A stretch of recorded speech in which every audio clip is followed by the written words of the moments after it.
Welcome back to another episode of Beyond the Streams. Today we have the honor of having a pretty well-known YouTuber. If you haven't heard of him, you're about to find out a lot of stuff. You've been under a rock, is what I'm gonna say. If you have not heard for of this years. guy. I just started like last night YouTube, so many people might not know me. I'm joking. No, I've been around for a while. That's my channel, Newtechevolution. Feel free to check it out. And excited to be here with Rohas and nxtlvltech or next level. Sure. Is there a tech or no? Huh? Well, there is, but you can call me Next Level. You can call me nxtlvltech. Whatever you want to call me is cool. He's on the next level, anyways. All right. He's he upgraded. He was next level tech, and now he's next level. Okay. Next after this will be just next. It's almost like, what is that? Next level. Yeah, it's like Puff. Remember the rapper Puff Daddy, and then he went to P Diddy, and then Puff, and then formerly known as and then he went into poof, just disappeared. Poof Daddy. Oh man, that's a good one. That's a great way to start the show already. So if you can give us next now I'm gonna be all over here, next level new tech evolution. If you could give us a quick rundown of who you are, what do you do with your channel, like stuff like that, so that way people can get a good feel of who you are. Okay, so yeah, I basically run a YouTube channel. I do a lot of like app reviews, similar to what Rohas does and Next Level kind of does, and many other YouTubers. Review apps, help people install stuff when new stuff comes out. That's about it. Run a file link store, and just been doing that for like 4 years. It's been up and downs with YouTube, as we all know, and shutdowns, going back on YouTube, strikes, all that stuff. So we, as YouTubers, we've been dealing with that stuff quite a lot. Yeah. Now I want to take this back. Yes. Before YouTube. Yes. So a lot of us have a love for passion or love for streaming, or we have some sort of love for what we do.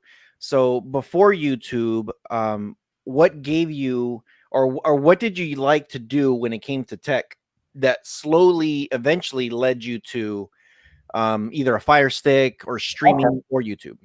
Yeah, so basically first I was like a graduate in computers, so computer science. So basically the first thing I was doing, I got into computers at first, like building computers and stuff like that, way back when we had like the 486 DX2 turbos and all that. And then I got into actually like the satellite dishes, like the Dish Network stuff, football cards, all that stuff, long time ago.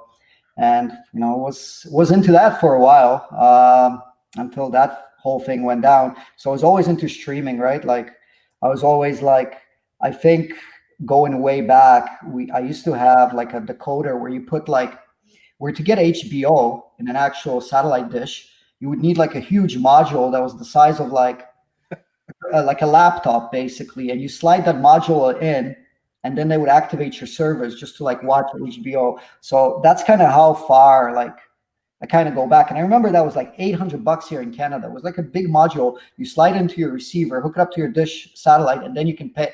Like you'd have to call in, and then it would activate your actual module, and then you'd get the channels. So you can see how streaming progressed now, where you can just, click a button and you can start, install HBO Go and just watch right away, versus like, I guess like maybe that was 15 years ago, how crazy it has evolved, right?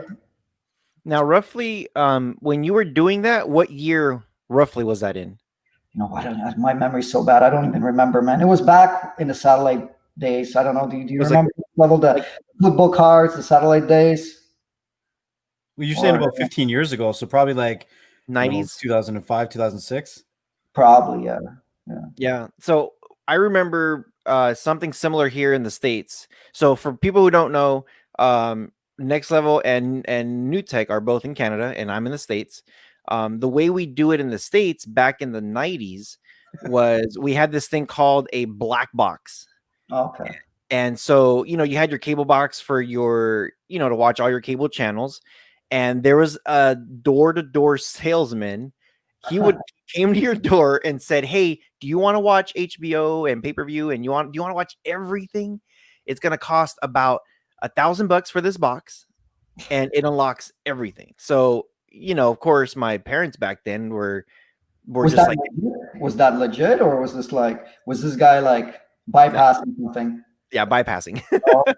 The way it worked was you had your cable box, and then you had this black box. Yeah. And the way it worked is the cable box went into the black box, and then the black box went into the TV. Oh, it was like a decoder, I would assume, because it was scrambled. So it was Yeah. decoding, like this box was decoding, and then they were shutting him down, and then your black box was useless, and then you have to go back, find that guy, and then that guy was nowhere to be found. He was in Bahamas, right? Yep. Yep. Exactly. Now we were lucky because that box did last us oh man, I would say like a couple years, like 3 or 4 years. That's pretty And good. if you're not familiar with prices in the United States when it comes to cable, like right now, basic cable could cost you about $80. Yeah. And if you say, "Hey, I want to add HBO, if I want to add Showtime," now we're talking about over $100. And this doesn't even include internet. Well, cable companies are dying. Like if they're struggling. Like a lot of cable companies were smart enough here, and they offered like Bell Canada, for example, was used to be a cable company, but they were smart enough to shift into wireless. They shifted into internet. They shifted all, but like I guess I would assume Bell used to make their money from cable a lot. Now they assume would make their money from wireless. It's a huge business, and internet probably now, right? I think AT&T has done the same thing. They were like a cable company before, and they shifted into, or I'm not sure about AT&T. Maybe Yeah, Rohas. AT&T was they were all about phones back in the Oh, day. okay. Same with Bell. Bell over here was all about phones. Yeah. And a lot of these places like AT&T now, they're offering, they still have their cell phones, or now they moved to cell phones, but now they're adding cable packages now too with it. Yeah, I mean, who's going to pay for cable? It's just insane. Like, there's so much apps and so much stuff out there. Like, you'd have to be like, I guess you'd have to like, I'm not putting anything down, but you'd have to be like 80 years old, or like live under a rock or something. You know what I mean? And you've never like installed an app. Like, I think traditional cable companies are going to just eventually die if they don't shift over to streaming, and if they're only offering cable television, because I mean, they can't compete with all these apps and all that stuff that's coming out, like it's kind of like Blockbuster days and Netflix, right? Like Blockbuster had the money, they had the opportunity, they could have built a platform, and they didn't do it. Like think about it like this: who wants to go to a physical store, get in your car, and go rent a CD, right, and bring it home and then return the CD? Like it is, when you think about it, it's so crazy watching, like people actually did that to watch a movie, which is But I mean, insane, right? we're talking about that after the fact. When Blockbuster was around, like it was a thing. You would go in, you would look to see what the new releases were. Like that was my excitement every Friday night, right? So after that all shut down, we can look back and we can laugh about the experience, because the whole concept of it is completely changed now, right? Back then, that was the hip thing to do. Like it wasn't just TV with TV shows and movies. They also had the video games. You could rent the video game. That was a big thing for me. Yeah.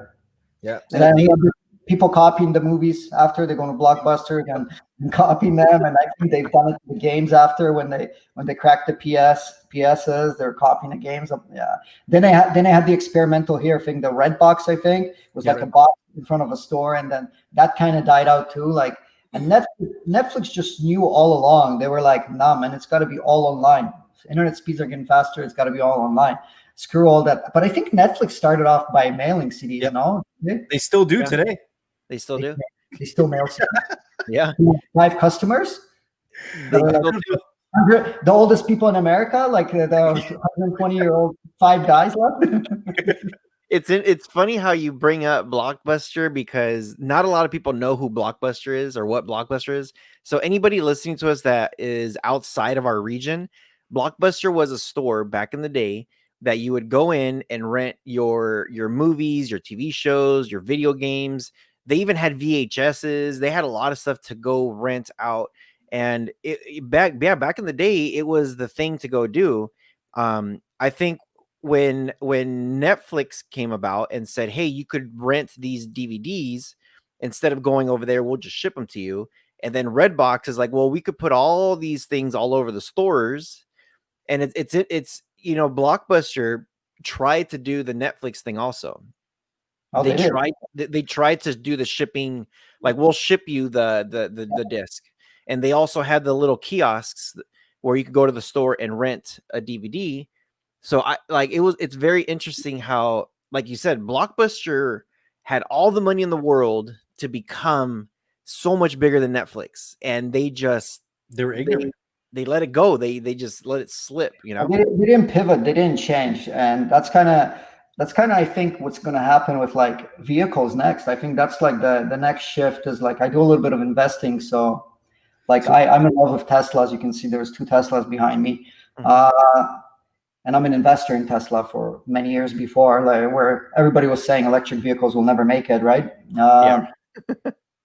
And I think the next shift, I honestly see Ford, and I've seen the big 3 is just going to die along if they don't do it fast enough, because electric vehicles is the new thing now. I think it's like the whole evolution, like the growth is crazy. Like in China, it's like the sales for electric vehicles are insane. And I think like GM, Ford, the big guys, they have to adapt pretty quick. But now the problem is like battery research and all that stuff. Like Tesla's years ahead of them. You know what I mean? So I look at Tesla as like the Netflix, and I look at I look at Ford, and I see like not Ford. Maybe Ford's got the truck market, but I look at like GM, and I would compare them to like a Blockbuster, right now.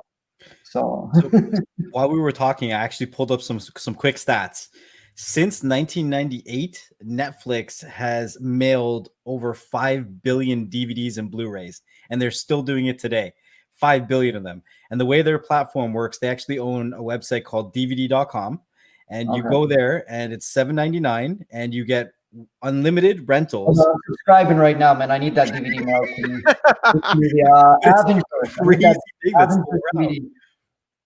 DVD.com. So how it works is it's $7.99. You get unlimited rentals, but only one at a time. And it arrives in 2 days, and you can send it back whenever you want, but you can only check out one at a time. That sounds exciting, huh? Especially like in Canada when there's like a snowstorm and you got to go send it back. That's so exciting. I mean, I'm going to go there right now, and I'm going to rent Avengers. I'm going to get it here in 2 days. I'm going to watch Avengers, and then after I'm finished watching it, I'm going to get in my car. I'm going to go to the post office, and I'm going to mail it back to them. Yeah, but I mean, there's still a lot of places in the world. I'm just speculating that don't have high speed internet to stream in HD or 4K or Blu-ray or whatever. And if people still want to enjoy that content, they can do it. Like Mars. Alaska. I'm going with Alaska. Okay. No, I get it. Like African countries, maybe. Like I know, like like Elon Musk and Zuckerberg, they're trying to bring internet to like undeveloped countries. I don't know how that's going, but eventually the entire world's going to be connected. But I don't think Netflix serves those people. Maybe their graph is going down like this, like probably. But yeah, it's interesting that you found that people offer it. When Elon Musk accomplishes that goal, he will kill the DVD sales of Netflix. There you go. And that's going to hurt. And that's going to hurt Netflix really bad.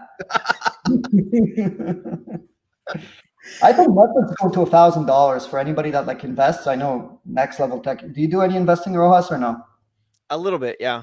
A little bit. I think Netflix is going to go to $1,000 eventually, their stock. I believe so, because it's like the best thing ever. And their Asia growth is huge. When I stayed in the Philippines for a while, for a few months, like 6 months. And I've noticed like Netflix is even affordable in Asia. They charge, like in the Philippines, for example, they charge like 200 something pesos, which is a little bit cheaper. It's like $5 a month. Of course, you don't get all that content, but if you turn a VPN on, you can get the US content, whatever. Yeah, they charge less, and it's like everybody's getting hooked on Netflix. Even the poor, like the people that are like middle class or even poor, they don't have much disposable income. They're still buying the Netflix account, which is crazy. You know what I mean? So I think their Asia growth is going to be huge. Actually, I think they release their numbers soon. So if anybody wants to buy Netflix calls or stocks, but I'm not a financial advisor. So disclaimer. Disclaimer, yes. Disclaimer. Don't sue me. Netflix. Like I'm buying Netflix stock right now. I'm big on it. So Yeah. Disclaimer: Beyond the Streams will not make you rich. Neither will Newtechevolution. no, and I guess there's like a law where you're not. I don't know if it's Canada or US where you're not permitted to give financial advice unless you have a specific contract with somebody that you're their financial advisor. So not advising anybody. Do it at your own risk. If you lose your, $1 million, please don't come to me asking for it. Isn't that how what was it, Martha Stewart got put away or something like that? I think she got put away from insider trading. She had like information. So, yeah, so it's basically like if I worked for Tesla and then I went to talk to the accountant guy and he's told me, listen, man, if we were doing really good this quarter and we're release our earnings in 2 weeks, but we're killing this quarter. I'm like, that's nice. Thank you, accountant. I'm just going to go home and get some Tesla stock. And in 2 weeks, the stock bumps up and I sell it, right? And you know what? Insider trading happens a lot, but the SEC cannot filter all of it out. Because, for example, let's say you're a director of a company, you have access to a lot of information, right? I can go meet you for a coffee. You can give me all the information and I can buy the stock. I'm not related to this company at all. I can sell the stock and I can give you a cut under the table like 5 months later. Like, I think the stock market is good to play around with and invest, but my opinion is there's so much stuff that goes under the table that people don't know. Like, you know what I mean? Like how much insider information is transferred to people or investors that, they have access to these people's, these VPs, their CEOs, directors. They can sit down for a coffee and the guy can tell them everything, right? He can even tell them about the projects they're working on, what's going to be released in 3-4 months that nobody publicly knows about. And how is the SEC going to monitor like these kind of conversations where they happen off email, they don't happen online, right? Like, so I think the stock market it's somewhat rigged to a certain degree, right? I mean, well, look what happened with was it Warren Buffett? When the stock market crashed, he's like, "Oh, I'm not going to sell any of my airline stocks." And then 2 weeks later, he sold all of it. You know what, Warren Buffett, he's like a whale, right? So he can manipulate the stock market any way he wants. Like he can, once he dumps, everything goes down and he can rebuy it. Like let's say he owns millions of shares, he'll dump them, they'll drop in price, and then he'll rebuy it at a cheaper cost. Like I mean, these whales have a huge advantage of like moving the market up and down, right? Because and then they'll post articles, Buffett dumps all the airlines, but who knows if we rebought some of it at a cheaper price? We don't know. We have to go in and dig all that information and actually check what he's doing, right? So, I have a very interesting question for you since we're talking about stocks. I follow a couple, Twitter people that post about different stocks that go up and down. And a lot of interesting things are happening right now in regards to Prime Day and how Prime Day is affecting a lot of other companies. Is there anything that you've been watching in regards to stocks when it comes to Prime that you've noticed, or is there things that you look out for as an investor when it comes to times like Prime Day? No, I don't like the companies I'm into. I don't think they're much affected in Prime because they're like I mostly invest. Like right now, my positions are like Tesla, and then I'm doing SPACs. I don't know if you guys have heard of SPACs, Special Acquisition Corporation, which is a blank check company. And the way it works, they say we want to collect $500 million, and we're going to buy out a company in a technology sector. But they don't announce who they partner with yet because they don't have a partner target. And then they put a ticker out, usually starts at $10. People pump money into it, investors and institutions, they pump money into a SPAC. And then once the SPAC has enough money, they'll go look for a target and they'll come to a company like, let's use Buzz TV as an example. They wanted to go public. And they'll say, Buzz TV, we're going to evaluate you at 100 million. We're going to give you 100 million and you're going to go public through us through the SPAC. And they're going to take an interest. They're going to take a cut. And they're going to help to bring that company to public. So SPACs have been amazing for the last 6-7 months. I've made a lot of money doing SPACs. Like right now I have this SPAC called LCA, which is an online casino. They're trying on Golden Nugget. I don't know if you're familiar with that casino. It's a big casino anyways in Vegas. And they're trying to go online. So they're going to do it for a SPAC. I've been investing in SPACs. They've been performing very well the last 6-7 months. You buy them at $10. They go up to 20, 30, and then you can dump it, hold it, whatever you want. They change the ticker and yada, yada, yada. But anyways, now SPACs are a a little bit like they're not as good as like 6-7 months ago. Like it's just the sentiment is gone. So that's a little bit about like, but I don't know if Amazon Prime is affecting any of my stocks. I probably would say no, depending which companies you hold. Yeah. Does I'm just thinking about the whole YouTube. Does YouTube have stocks? Google, you'd buy the Google stock, right? Google? Google. Yeah. Kind of curious to see what how their growth has been with so I think all three of us have had a battle with YouTube on like yellow monetizations or no monetizations, period. Yellow, red, green, Christmas. Yeah, it's like make up your mind what you want. Yellow. I'm kind of curious to know when it comes to that, because you know it used to be either you were green or you were not. You were either monetized or not. So I wonder how much money they've actually lost or maybe gained, because I know they did lose a lot of investors and a lot of sponsors, and they had to go that route so that way they can get some investors back. Here's my opinion of YouTube, and I know this is going to be posted on YouTube, but it doesn't matter. YouTube only cares about their big fish, right? Like the bigger you are, the more they answer your questions, the more they bend backwards, the more money you bring them. If you're just a little guy, nothing matters. Like if you're a little guy, anybody can come strike you. You can appeal it, and they'll be like, "Who's this little tiny guy here? Get him out of here." You know what I mean? And YouTube has changed so much since I ever used it. When like years ago when it came out, it was all about. It's just they don't care about creators as much, and you've seen like a huge backlash from gamers, from other people, even like. And all the filtration stuff, YouTube is like almost like Facebook, where like you post some news and Facebook decides what is the true news, what is not the true news.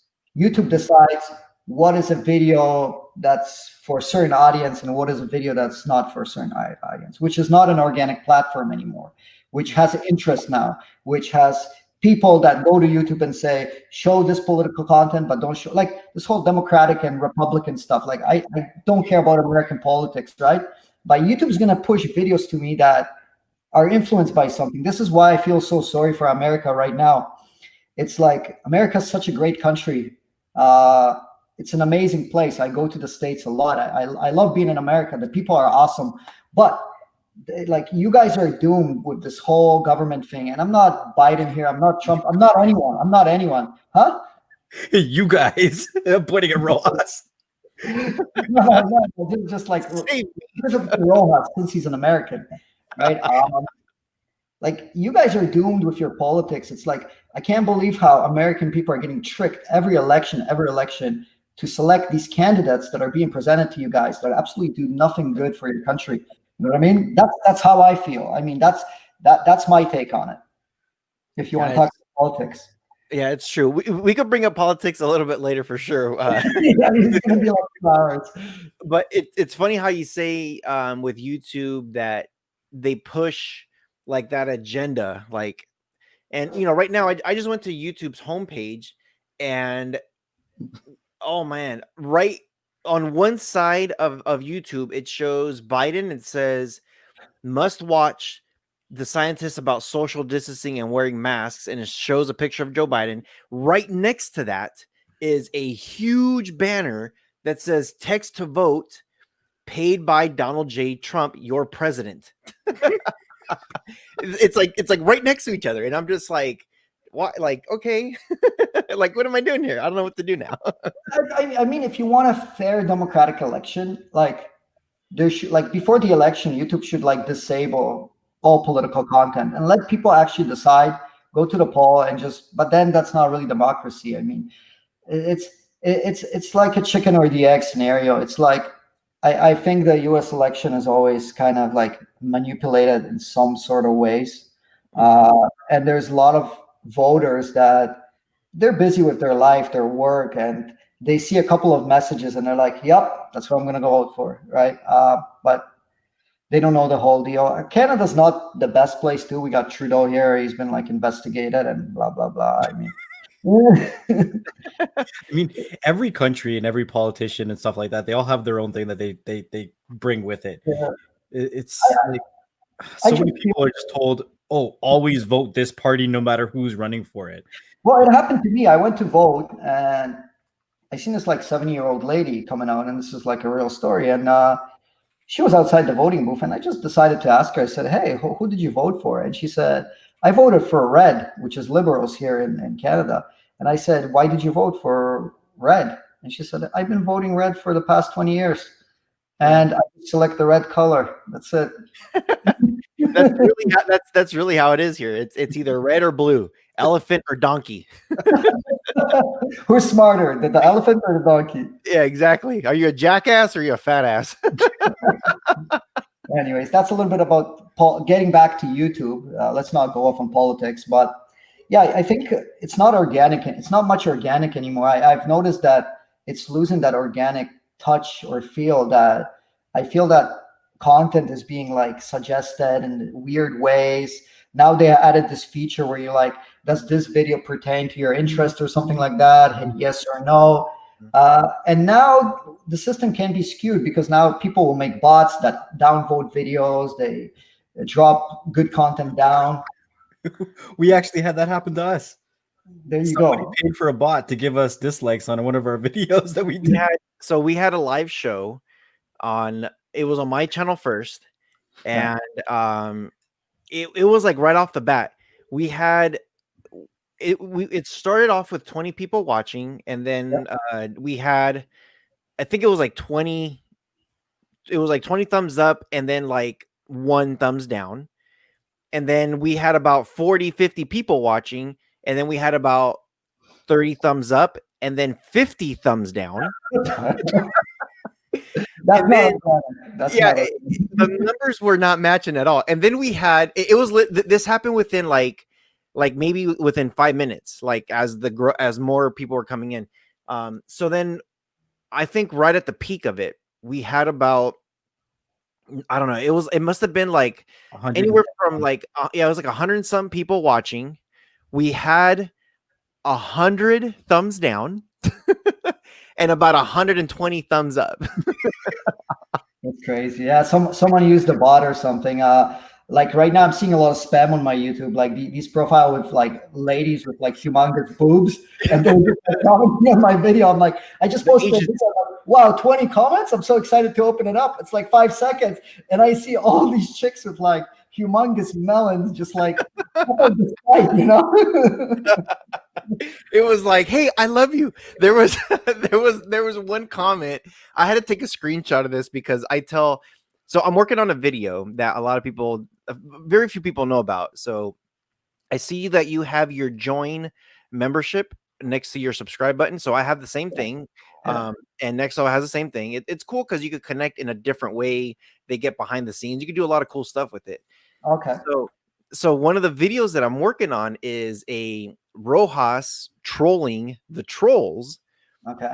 And I'm taking screenshots of just people saying dumb stuff or mean stuff or whatever. Oh yeah, like do you guys get mean comments from like the general public? Sometimes, yeah.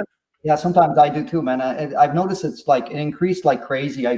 I think just people are like, I don't know, with YouTube, like especially doing these apps and APKs, people expect everything for free. They don't want you to promote a single thing, and they want everything to work. They don't want any buffering, and they want it to install under 5 seconds with one click. And basically, they just, not everybody, I'm not, just some people like that, and they just want to go off, and that's it. And they get mad. Something new. They get mad. Yeah, I did a video on the Nvidia Shield, and the very first thing I say is my main device is the Nvidia Shield. I use it every day. That's on my 4K TV, like my very expensive TV. And and the video that I did, I think it was like 2 days ago.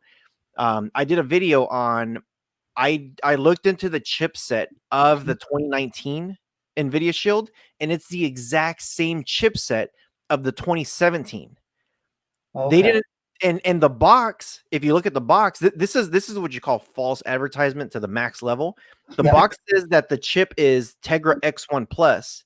If I look at the stick, Nvidia stick, it says Tegra X1 Plus.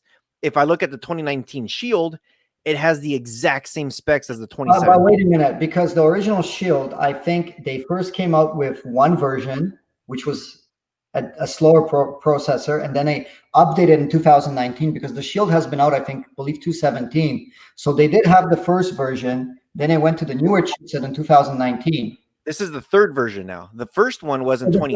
So they're using the chipset from the second version still. Okay. No, from 2015 actually. Okay. I thought they updated 2017. No, they didn't update it.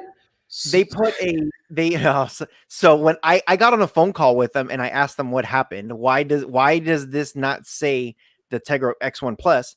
And they said was they did a software update to the 2017 Shields to overclock the chip, but it's the exact same everything.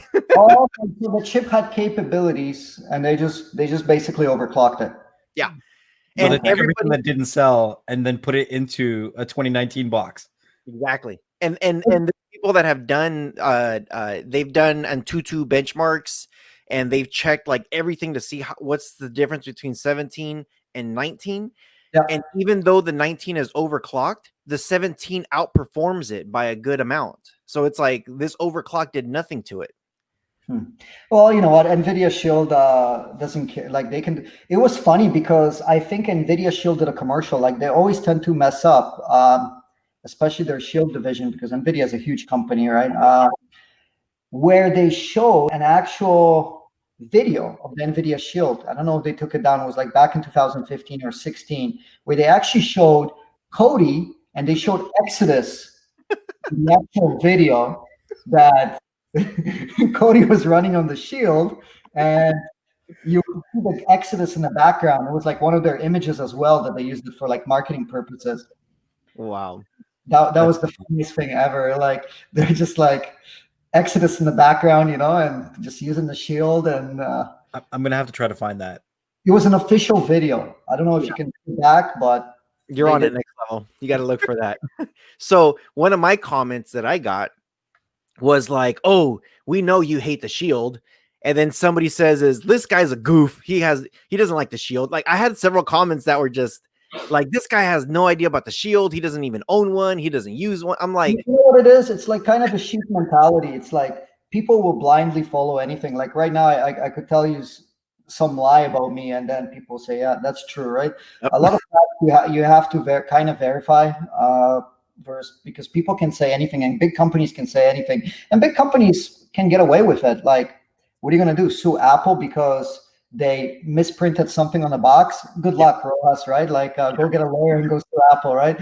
Yeah, there's class action lawsuits sometimes, and that sometimes works. But yeah, Nvidia Shield is like, it doesn't matter. They have a following. It's all about marketing. They have a huge base. Tomorrow, the Nvidia Shield could release the exact same device, change the box, and say, you know what, change the remote, maybe change the launcher, put some two little buttons on the launcher, and say this is our new edition, and people will buy it. Yeah, so. It's exactly what they've been doing, and it's funny with that same video, there was several people commenting saying like, Rojas said the Nvidia Shield is his go-to driver. If he hates it so much, why does he have it then? Like people were trying to back me up. So what I was trying to say about the whole girls with the melons, one of the best comments I got was one of those girls with the melons said, I'm single, and one of my subscribers says, I could help you out with that. It's funny because they randomly tag different times of your videos, and I've had a couple that'll tag like 34 minutes in a 6-minute video. I'll just show you a comment right now that I got. It's like I did a thing on the Roku channel. It says, no respect for Roku, anything. Sorry, just my thoughts and feelings. All right, okay. Yeah, I mean, I'll find some better comments. Let me pull up my YouTube. I'll find you guys some better comments. So if you guys are watching this and you support us on YouTube, like, please leave us a positive comment. Like the negative comments, sometimes like we can't even read them because they're just so bad, some of them. But they're only about less than 10%, I would say. But you do get them eventually. Sometimes they pop up. And Yeah, I got before, this one. I got this. I got this one. I got this comment. This one cracked me up bad. And I only captured the one comment in my response. It kept going, but I just finally said I'm not gonna put it up there. But I did a video on the mesh, a mesh Wi-Fi, which a lot of people are starting to rage about, saying mesh is the way to go right now. And yes.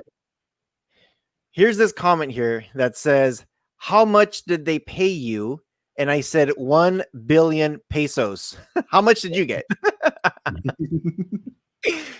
It's hilarious how some of these comments, I'm just like, oh my gosh, like you guys, like really, like you guys think like we get paid like all kinds of money?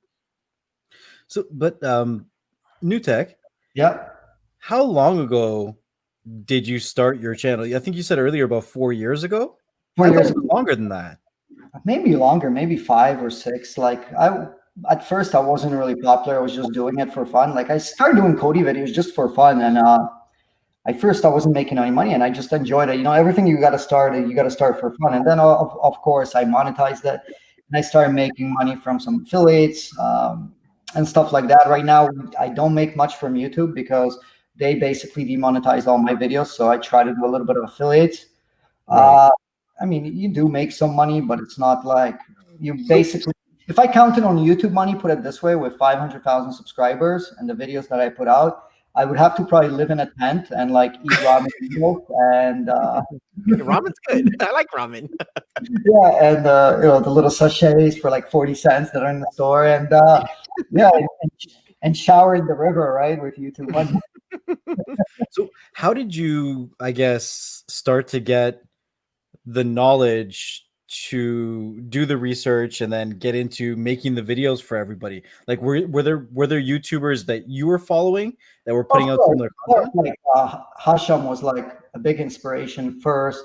Then, of course, Dimetrology, like we go way back, like Hasham, Demi, uh, way back. You know what I mean? A very long time ago. So we would inspire each other. Sometimes we would tell each other about apps we found or things we've tried.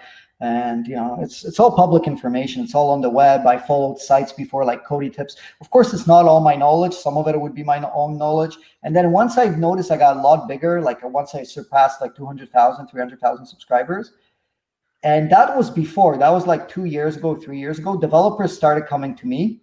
They started emailing me. Like the Typhoon developer still emails me all the time. He's like, here's the new version. I'm working on this. I'm working on this. The Cyberflix developer, Sean first, that started it.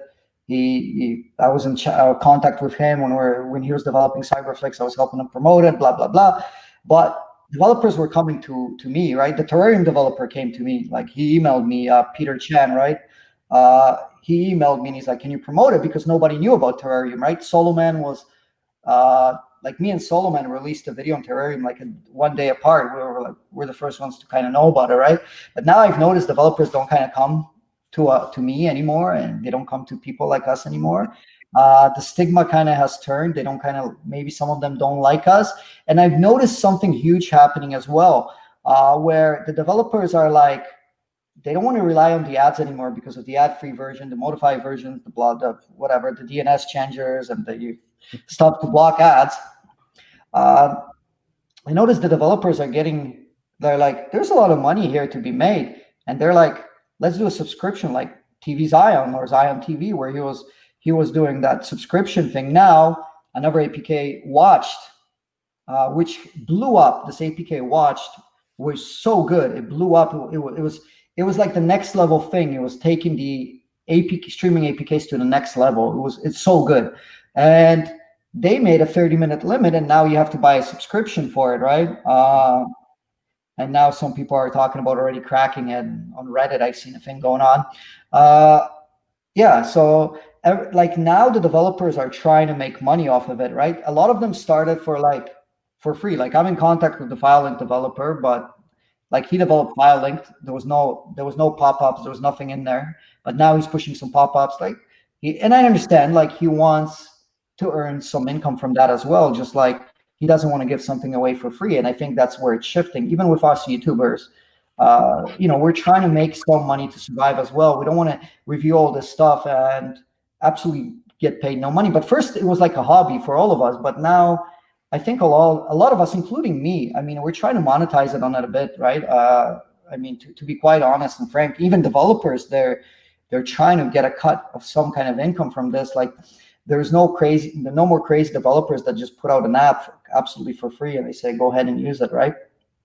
Yeah. So this is usually the part of the show when we get about this mark is we like to tell whoever our guest is, if there's anything that you want to say before we wrap it up. You could tell anything that you want to the people. Go for it. Yeah, guys, leave positive comments on our YouTube channels, support us, hit the thumbs up, defend us when we get negative comments. It's getting really hard on YouTube to kind of put out content. We're getting more and more hate, and yeah, just try to support us in any way that you can. You know what I mean? If you want to use our affiliate links, use it. If you don't want to, then don't use it. But try to support us in like any way you can. Like, subscribe to us. I know now YouTube offers like a membership thing now, so I got quite a few members now, growing that. That's also a good support if you want to support Rohas, me, whoever, because we don't, like, we make money from YouTube, but it's not as much as that we used to make. So YouTube has significantly cut it down. They demonetized a lot of my videos and other YouTubers' videos. They pay much per click. The conversion rates are, lower, everything like that. So yeah, just, support us, even if it's just not even financially, even if you just can give us a thumbs up on a video. I mean, that would help, I'd really like to thank you for taking the time out. We've been trying to do this interview feels like forever now. I got 2 kids, man. It's impossible. I know it's crazy. We all got our own lives going on. So I really do appreciate you taking the time and spending the last, little while just hanging out with us and having a conversation. So I look forward to, maybe doing a couple more live streams with you and just extending the conversations, because we always have a really good conversation anytime we get together. So again, just thank you for taking the time out of your busy schedule to come kick it with us here on Beyond the Streams. Yeah, no worries, man. I guess my check will be in the mail in a week, right? Yeah. Canada Post, you'll get it in a few years. Yeah. So a couple of things that we say here. This was a great conversation. I do want to say thank you for being part of this broadcast. We have to have another one that we just talk about random stuff. We did talk about random stuff. We talked about another one. Like another one. Another one. So with all that being said, there's another one. Another one. So everybody out there that's listening, I hope you guys have enjoyed this. Make sure you guys do leave us a comment and check the description below. We're going to leave Newtech's YouTube channel. That way you guys could follow him and you guys can subscribe to him. Leave us a comment below. Let us know what you think. If you guys have any questions for Newtech, put them down there and maybe we'll do another video. So with all that being said, you guys take care. Take care of each other. Stay humble and be patient. We'll see you guys on the next one. Peace. Peace